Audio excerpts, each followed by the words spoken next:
आप सभी को मेरा सादर प्रणाम। मेरे YouTube चैनल में आप सभी को हार्दिक स्वागत अभिनंदन है। जो सब हमारे YouTube चैनल को देख रहे हैं सबको शुक्रिया और धन्यवाद इतना सारा प्यार आशीर्वाद देने के लिए।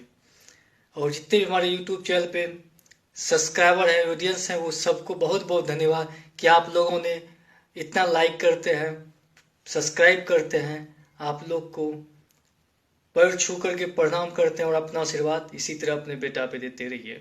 चलिए आज बात करते हैं पावर स्टार पवन सिंह के विषय में। फिर से एक फिल्म आई थी सूर्यवंशम, और आप ये देख सकते हैं सूर्यवंशम फिल्म 200 करोड़ की कमाई हुआ है और उससे भी और ज़्यादा कमाई होगा। तो आप लोग विरोधी तो बहुत ऐसे विरोध करता है यार, विरोध करने को बहुत बहुत शुभकामनाएं कि आप इसी तरह विरोध करते रहिए और अपना रोजी रोटी चलाते रहिए। लेकिन मैं यही कहूँगा कोई भी एक्टर है उसे सपोर्ट करना चाहिए और सभी को मिलजुल के भोजपुरी समाज को आगे बढ़ाना चाहिए और भोजपुरी भाषा को इंटरनेशनल में नाम आ रहा है। तो इसका मतलब ये नहीं है कि अपने ही परिवार में विरोध पैदा करें और